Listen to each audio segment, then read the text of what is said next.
From the St. Louis Public Radio Newsroom, this is The Gateway. It's Monday, January 27th. I'm Wayne Pratt. Ahead, a new musical is documenting the last few years of a St. Louis brothel owner. She became one of the wealthiest women in the city and a charitable force more than a century ago. This was a woman who helped people. And again, I wish I knew more about who she helped, because I would not be surprised if there are generations or families that still live in St. Louis. Cast members and historians explain Eliza Haycraft's influence on St. Louis. Our Chad Davis has that story in just a few minutes. First, the headlines. Missouri's Department of Transportation is losing employees at alarming rates. MoDOT officials say nearly 200 workers left the department between July and September of last year. Director Patrick McKenna says the high turnover makes it difficult to train employees in time to deal with bad weather. You enter into a $150,000 piece of equipment. You go out fully loaded with materials with a big plow blade on it, and you drive in the public during storm events. It requires skill, it requires training, and it requires experience. McKenna says the department has a plan to better retain workers this winter. It is offering increased pay to employees who work during severe weather. MoDOT estimates employee turnover cost the department nearly $37 million last fiscal year. A change in St. Louis County law has made it easier for the Information Technology Department to use open source software. As St. Louis Public Radio's Rachel Lippman reports, the department hopes to make its first purchase under the new law within the next month. Before the county council approved the change in November, anyone who wanted to do business with the county had to submit a bid.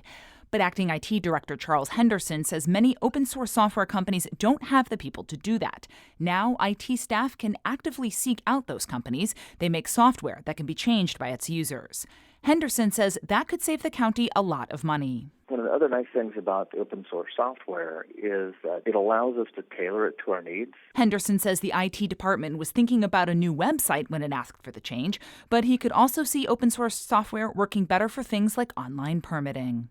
I'm Rachel Lippman, St. Louis Public Radio. The city of Hazelwood is working with a commercial real estate firm to help support local entrepreneurism and revitalize a commercial retail space. We have more on that from St. Louis Public Radio's Marissa Ann Lewis-Thompson. The City of Hazelwood and New York-based Samara Road, Inc. will offer free rent in the Village Square Center in Hazelwood to a handful of entrepreneurs through a grant.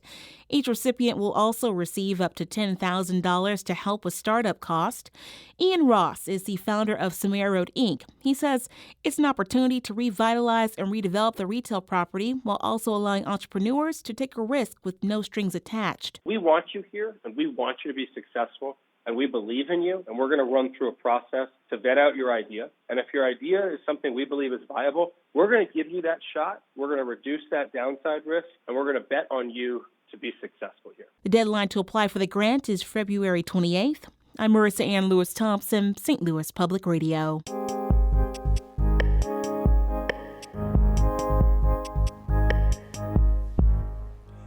St. Louis was built by larger-than-life figures who shaped the city over centuries. But one of those names has been omitted from the history books, a brothel owner from the 19th century.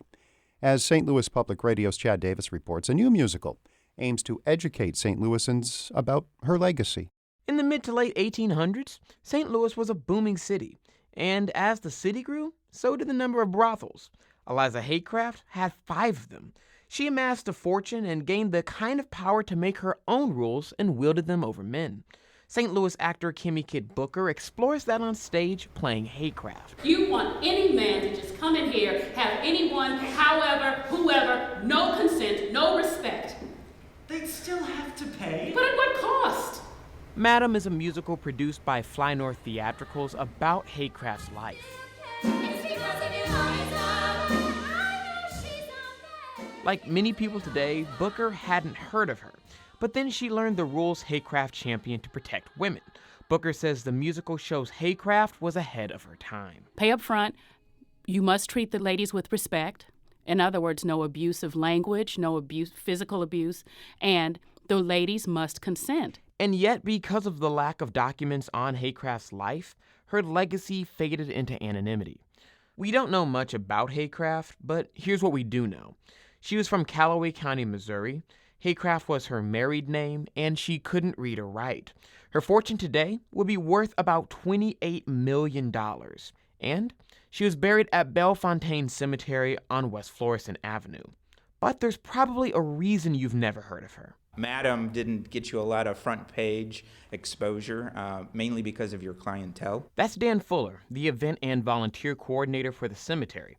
He and a group of volunteers have been studying Haycraft's life for years. So I think she kind of slips through the cracks. And the reason why she did not go completely quietly is that she was a very moving force charitably.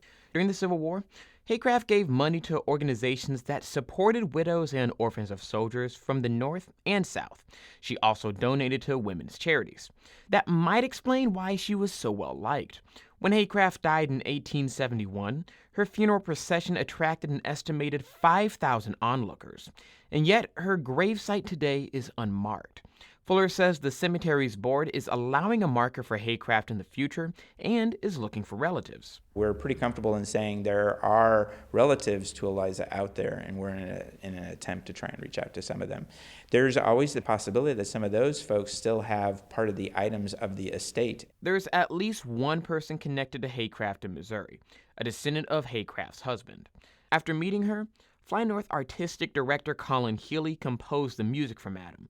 A Hannibal Theater Company commissioned him to write the play about her, even though no one knows much about her life. With Eliza, there was a lot of negative space. There was a lot of these like point A to point B that are separated by a lot of time or a lot of like content. And there's the space for historical fiction.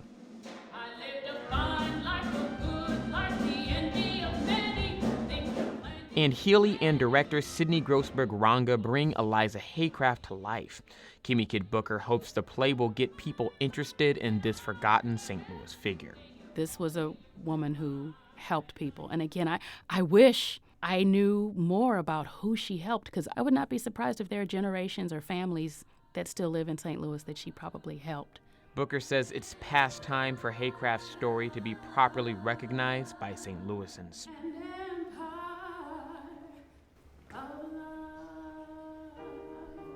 I'm Chad Davis, St. Louis Public Radio.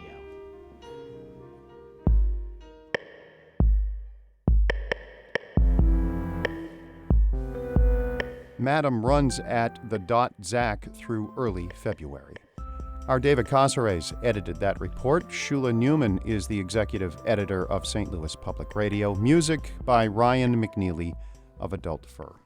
Before wrapping up, a sad note today. Members of the St. Louis basketball community are among those remembering one of the best players of all time, Kobe Bryant. That includes St. Louis University men's basketball coach Travis Ford, who was emotional while addressing reporters after yesterday's Billikens game. I heard about it before I went out. Man, it threw me for a loop.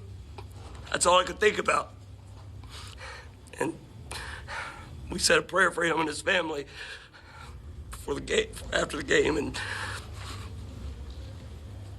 it's just, it doesn't seem real. That audio is from Five on Your Side. St. Louis native and current Boston Celtic Jason Tatum wrote on Instagram that Bryant was, quote, "the reason I started to play this game, the reason I fell in love with this game." Bryant, his daughter, and 7 others died in a helicopter crash yesterday outside Los Angeles. Kobe Bryant was 41. I'm Wayne Pratt, and from the St. Louis Public Radio Newsroom, this has been The Gateway. Support comes from Mosby Building Arts, a design-build company committed to remodeling the right way. Visit callmosby.com to get project inspiration for any room of your house.